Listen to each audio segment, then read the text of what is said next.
Bismillahirrahmanirrahim. Assalamualaikum warahmatullahi wabarakatuh. Alhamdulillahilladzi bi ni'matihi tatimmus shalihat. Asyhadu an la ilaha illallah wahdahu la syarikalah. Wa asyhadu anna Muhammadan abduhu wa rasuluh sallallahu alaihi wasallam la nabiyya wa rasula ba'da. Segala puji milik Allah, salawat dan salam sama-sama kita mohonkan untuk Nabi kita, Nabiullah Muhammad sallallahu alaihi wasallam, Rasulullah, utusan Allah Subhanahu wa taala untuk kita umat manusia yang membawa rahmat untuk sekalian alam. Dan mudah-mudahan salawat juga Allah limpahkan kepada keluarga beliau, ya, para sahabatnya, kemudian umatnya yang senantiasa istiqomah mengikuti sunnah-sunnah Nabi SAW hingga hari kiamat kala. Dan mudah-mudahan kita termasuk di dalam golongan dan kelompok tersebut. Baik, kawan-kawan semua, di semester ini kita bertemu dalam perkuliahan penelitian tindakan kelas, ya, penelitian tindakan kelas. Jadi untuk PTK ini sebetulnya sudah kita mulai, ya, sudah mulai kita bicarakan, kita diskusikan di pertemuan sebelumnya pada semester sebelumnya, yaitu pada metodologi penelitian pendidikan. Baik, untuk teknis perkuliahan PTK yang akan kita kita lakukan selama satu semester, saya akan coba sinkronkan dengan tugas penelitian, yaitu tugas akhir untuk meraih gelar sarjana, ya, yaitu skripsi. Jadi nanti selama proses pembelajaran PTK itu tugasnya tetap sama dengan Metopen, yaitu membuat proposal penelitian, ya, proposal penelitian skripsi, ya. Proposal tersebut merupakan tugas akhir, ya, untuk dinilai nanti. Itu yang akan dinilai, ya, sebagai nilai ujian. Jadi kita nggak ujian tertulis lagi besok, cukup mengumpulkan proposal saja. Maka nanti untuk PTK ini tugasnya itu secara paralel akan dikerjakan bersamaan dengan bimbingan skripsi. Maka langkah pertama yang harus kawan-kawan lakukan adalah mengajukan judul ke Kaprodi, ya, mengajukan judul ke Kaprodi. Ya, judulnya nanti akan di SK-kan, kemudian diberi pembimbing, ya. Jadi segera ajukan ke Kaprodi, dan saya akan mensyaratkan SK skripsi, ya, SK judul skripsi itu sebagai syarat untuk masuk di perkuliahan berikutnya. Jadi semua wajib mengurus judul skripsi, ya, baik yang online maupun yang offline, ya, wajib mengurus judul skripsi ke Kaprodi. Ya, tujuannya apa? Supaya nanti bersamaan dengan perkuliahan kawan-kawan semua bisa bimbingan skripsi juga dengan dosen pembimbing. Jadi kalau sudah di SK-kan oleh Kaprodi berarti sudah berhak untuk melakukan bimbingan skripsi, ya. Nah, dengan begitu harapannya selesai semester 6 ini proposalnya jadi, kemudian di semester 7 bisa diseminarkan, dan di akhir semester 7 bisa dimunakosahkan. Jadi besok bersamaan PPL, kawan-kawan bisa sekalian meneliti di sekolah tempat PPL-nya itu. Ya, itu tidak masalah, dibolehkan. Jadi ini seperti pepatah orang kita, sekali mendayung 2-3 pulau terlampaui. Ini teknis perkuliahan kita. Nah, untuk materi PTK perkuliahannya tetap saya sampaikan. Nggak ada materi yang saya sampaikan nanti, tapi ya mungkin tidak penuh, ya, separuh, ya, materi, separuh lagi menyusun proposal. Ya, sehingga proposalnya bisa terus disempurnakan bersamaan dengan bimbingan dosen di kelas dan juga bimbingan dosen di luar kelas, yaitu dosen pembimbing skripsi. Nah, oleh karena itu kawan-kawan wajib mengajukan judul. Ya, tentang bagaimana cara mengajukan judul, langkah-langkah mengajukan judul sudah saya sampaikan, sudah saya berikan penjelasan, ya, keterangan ketika perkuliahan Metopen dulu. Ya, langkah-langkahnya sudah saya jelaskan. Intinya ketika mengajukan judul ke Kaprodi harus bawa 3 judul. Kemudian masing-masing judul harus ada permasalahannya. Ya, Pak, saya cuma ketemu masalahnya 5 masalah, Pak. Nah, tidak masalah, nanti dari 5 masalah itu coba hasilkan 3 buah judul. Ya, kenapa 3 judul? Karena kalau satu judul ternyata sudah diajukan judul yang sama oleh kawannya terlebih dahulu, maka Anda tidak bisa mengajukan lagi. Ya, itu persoalannya. Jadi segera ajukan ke Kaprodi, ya, datang ke kampus, bawa semua persyaratannya. Ya, kalau itu berkaitan dengan persyaratan administratif, ya seperti KHS, KRS, segera diambil, dikopi, bawa ke kampus. Kemudian pembayaran juga begitu. Ya, mengenai pembayaran, ya kalau diumumkan ketua kemarin Anda harus membayar sampai semester 5 baru boleh mengajukan judul.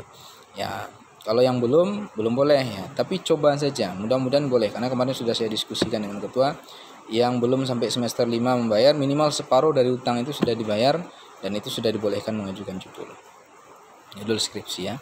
Nah, itu untuk perkuliahan kita ya, tentang teknisnya. Jadi di kuliah kita kali ini saya wajibkan semuanya mengurus judul skripsi, kemudian mengajukan ke Kaprodi, dan nanti akan kita diskusikan masalah penelitian itu sehingga proposalnya semakin bagus ya, dan kualitasnya semakin bagus tentunya. Itu. Kemudian selanjutnya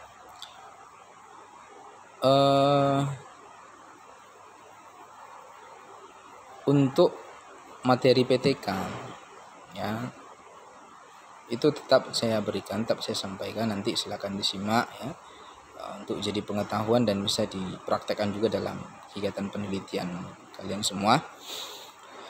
Nah, untuk pertemuan pertama ini ada beberapa hal yang akan saya sampaikan. Ya, kita mengulang apa yang sudah ada dulu ya, yang sudah kita diskusikan dulu, kita ulang lagi, tidak masalah. Saya yakin banyak yang lupa karena itu sudah di beberapa kelas saya coba tanya lagi ya, saya murojaah lagi apa yang sudah dijelaskan ketika metopen, ternyata ya sudah lupa gitu ya, sudah lupa begitu saja. Baik, pertama kita harus paham dulu apa itu PTK ya. PTK atau yang sering kita kenal dengan penelitian tindakan kelas ya, atau dalam bahasa Inggrisnya disebut dengan Classroom Action Research ya, Classroom Action Research. PTK memiliki perbedaan dengan jenis penelitian yang lain ya. Kalau dalam penelitian yang lain itu tidak ada kata-kata tindakan, tidak ada kata-kata kelas ya. Nah, hanya penelitian saja. Penelitian apa jenisnya? Kualitatif dan kuantitatif. Jadi setiap nama dalam metodologi itu memiliki makna tersendiri ya, yang menyebabkan dia berbeda dengan yang lain. Kuantitatif beda dengan kualitatif ya, karena corak data yang digunakan berbeda. PTK juga begitu. Kenapa ada tindakan, ada kelas? Karena memang dalam penelitian PTK itu ada proses tindakan yang dilakukan dalam kelas, makanya disebut dengan PTK ya, Classroom Action Research. Jadi pada dasarnya PTK itu sebuah penelitian ya, sebuah metode penelitian yang dilakukan ya oleh banyak peneliti ya, walaupun ada yang pro kontra mengenai keilmiahannya ya, tapi banyak peneliti yang melakukan, dan juga praktisi biasanya dalam bidang pendidikan seperti guru itu banyak melakukannya, atau pembuat kebijakan ya tentang proses pendidikan atau kegiatan belajar. Nah, PTK secara istilah atau terminologinya bisa kita definisikan sebagai sebuah penelitian, sebuah metode penelitian yang tujuannya untuk memperbaiki praktik pendidikan. Jadi dalam PTK ini tujuannya adalah untuk memperbaiki praktik pendidikan ya, praktik pendidikan itu proses belajar mengajar atau yang berkaitan dengan masalah kurikulum ya, implementasinya dan sebagainya itu ya. Dengan apa diperbaiki ya, yaitu dengan membuat sebuah tindakan atau intervensi atau merekayasa keadaan. Jadi tindakan itu sama dengan intervensi, sama dengan rekayasa keadaan. Maksudnya apa di sini? Bahwa keadaan yang sudah ada itu bisa diperbaiki, direvisi, kemudian diterapkan, atau menerapkan keadaan atau kegiatan belajar yang sebelumnya belum ada kemudian diadakan. Jadi suasana belajar itu dibuat beda dari biasanya sesuai dengan rencana yang sudah dirumuskan oleh seorang peneliti, tentu berdasarkan permasalahan yang ada di kelas. Ya, jadi dalam PTK ada tindakan, ada intervensi. Ya. Kemudian intervensi tindakan itu direfleksikan untuk mengetahui sejauh mana dampak atau akibat dari tindakan tersebut terhadap permasalahan tadi, ya, terhadap praktik belajar yang dianggap bermasalah tadi. Ya.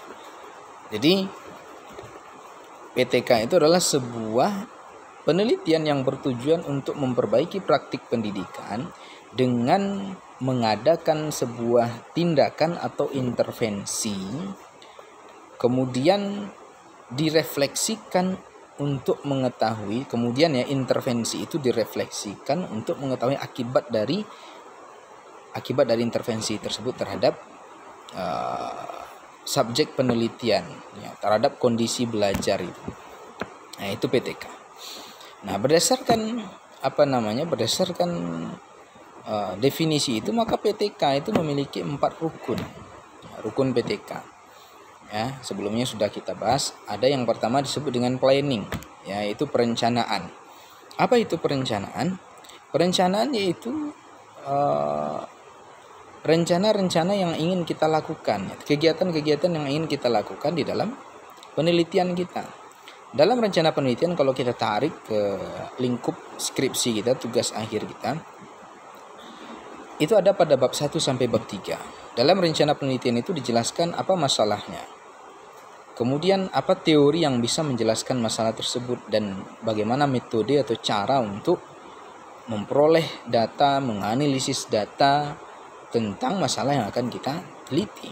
Jadi dalam skripsi, perencanaan itu, planning itu dalam PTK itu terdapat pada bab 1 sampai bab 3. Jadi sudah separuh dari skripsinya. Nah, ini yang jadi tugas untuk perkuliahan ini besok. Ya, kemudian yang kedua rukun PTK itu adalah action. Action itu tindakan. Ya, tindakan, pelaksanaan. Jadi apa yang sudah kita rencanakan itu kita laksanakan. Tindakan yang sudah kita rencanakan dalam proposal itu kita laksanakan. Ya, misalnya perencanaannya apa? Kita ingin merencanakan penggunaan media audiovisual untuk meningkatkan hasil belajar siswa misalnya. Maka audiovisual tadi, media audiovisual tadi diterapkan, dilakukan, ya diajarkan ke murid, ya, pakai media itu, kemudian nanti ya, tindakan itu yang kita sebut dengan action itu. Ya, kita melakukan penelitian, melakukan pengajaran berdasarkan apa yang sudah kita rencanakan, itulah action. Ya. Nah, setelah action, ya, rukun yang ketiga yaitu observasi. Ya, observasi itu bisa bersamaan dengan action, ya. Jadi observasi itu pengamatan. Apa yang kita amati? Kita amati adalah proses bagaimana tindakan itu dilakukan. Nah, itu observasi. Dicatat tuh, difoto, didokumentasikan, kalau bisa divideokan sehingga bisa detail observasinya. Siapa yang mengobservasi? Ya, bisa peneliti, bisa partnernya. Kemudian yang keempat rukun PTK itu adalah reflection. Ya, refleksi itu adalah kita melakukan muhasabah, ya, atau mengevaluasi jalannya tindakan yang sudah kita lakukan untuk dicari apa kekurangan, kelemahannya, dan kekuatan yang sudah kita capai untuk kemudian ditingkatkan pada pertemuan yang kedua atau pada siklus berikutnya. Ya, itu refleksi. Refleksi itu kita melakukan follow up lah. Ya, kita evaluasi, kemudian kita tindak lanjuti dengan memperbaiki keadaan-keadaan yang kurang-kurang pada pertemuan pertama. Ya, di pertemuan kedua kita lebih tingkatkan sehingga hasil dari atau pengaruh dari tindakan terhadap proses belajar itu semakin bagus. Nah, itu PTK. Jadi diharapkan dalam PTK itu idealnya memang kalau di tindakan pertama misalnya peningkatannya 50%, di tindakan kedua nanti 60%, meningkat terus 70%, 80%, 90% gitu ya. Ya, itu seperti itu PTK. Jadi rukun PTK ada 4. Ada yang namanya planning, perencanaan, ada action, pelaksanaan tindakan, ada observation, mengamati tindakan itu, dan ada reflection, yaitu untuk mencari kelemahan, kekurangan, dan kekuatan yang sudah ada, kemudian untuk dirancang lagi pelaksanaan di tindakan-tindakan berikutnya atau siklus berikutnya supaya lebih baik. Itu ya. Nah, itu adalah rukun PTK. Ini harus paham keempat rukun. Ya, yang namanya rukun kan wajib itu ada ya. Kalau tidak dilaksanakan rukun ini maka gagal, berarti penelitian yang nggak bisa disebut sebagai sebuah PTK. Nah, kemudian selanjutnya ada jenis-jenis PTK. Jadi PTK itu ada jenis-jenisnya. Ya. Nanti dari jenis-jenis ini kawan-kawan bisa pilih ya, mana yang memungkinkan untuk dilakukan. Ya, karena memang jenis ini tergantung dari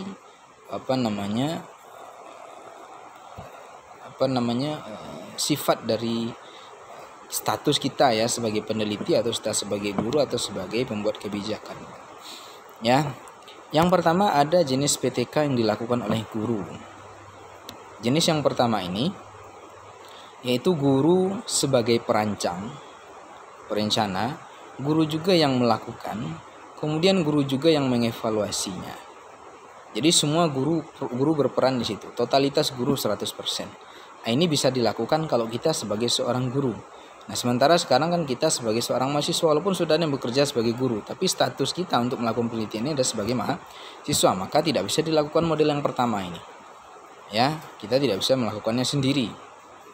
Kemudian yang kedua adalah jenis penelitian tindakan kelas kolaboratif, yaitu kerjasama antara kepala sekolah, guru, dan peneliti atau dosen atau mahasiswa. Kerjasama bertiga. Ya, mulai dari merencanakan, kemudian melaksanakannya, sampai observasi, sampai merefleksikan, sampai membuat laporan, menilai, itu ketiga-tiganya bekerja sama.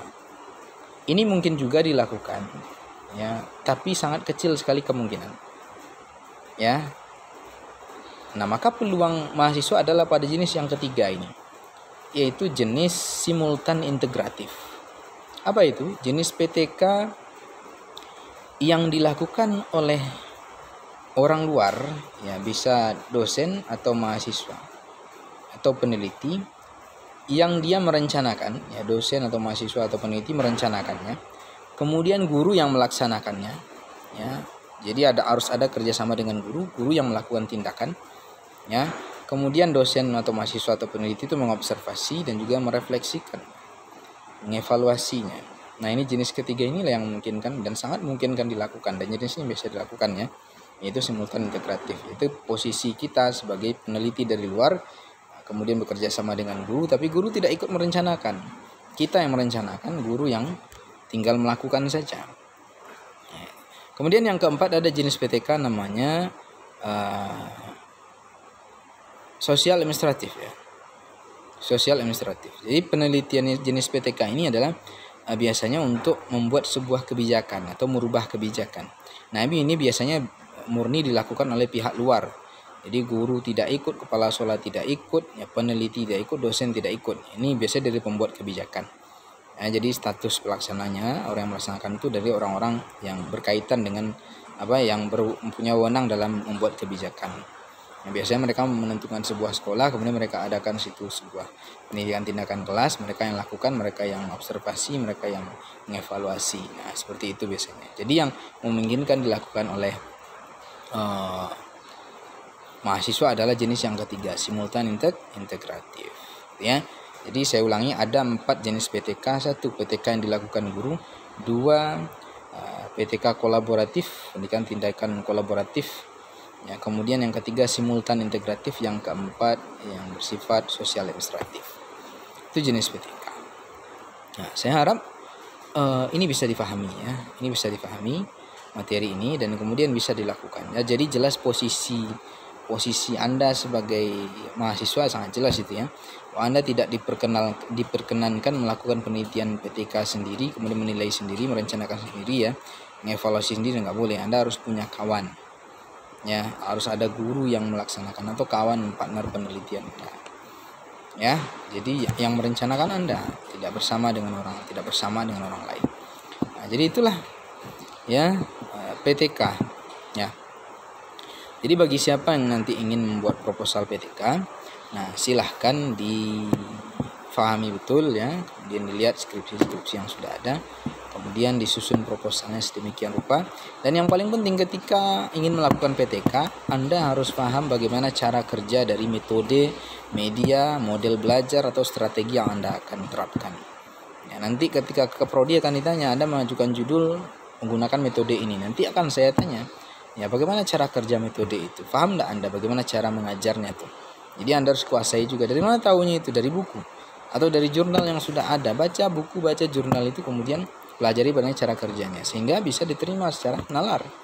Ya, lalu betul-betul ini bisa digunakan untuk meningkatkan ini, untuk memperbaiki ini gitu ya. Oke. Baik, kawan-kawan semua, saya kira itu saja ya untuk materi kita pada pertemuan pertama ini. Silakan ya, saya tekankan lagi, urus segera judul skripsinya ya ke Kaprodi ya, ajukan judul dengan bawa masalah ya, jangan tak bawa masalah. Kalau tidak bawa masalah berarti ya, Anda cari masalah ya, Anda yang akan dipermasalahkan. Jadi bawa masalah di sekolah tentunya ya, tentang proses belajar mengajar. Nanti coba rumuskan 3 judul dari masalah itu. Nanti kalau Anda buat masalah akan diarahkan oleh Kaprodi itu sebaiknya seperti apa judulnya, kemana arah penelitiannya. Tapi kalau nggak buat masalah susah kami untuk membantu ya. Kalau Anda sendiri nggak tahu permasalahan, gimana kami membantu. Baik, saya kira itu saja materi kita pada pertemuan ini. Nah, menjelang pertemuan kita berikutnya, saya harap semua sudah dapat SK penelitian skripsi dan dapat dosen pembimbing ya. Saya kira itu saja. Wabillahi taufik. Subhanakallahumma bihamdika asyhadu an la ilaha illa anta astaghfiruka wa atubu ilaik. Assalamualaikum warahmatullahi wabarakatuh.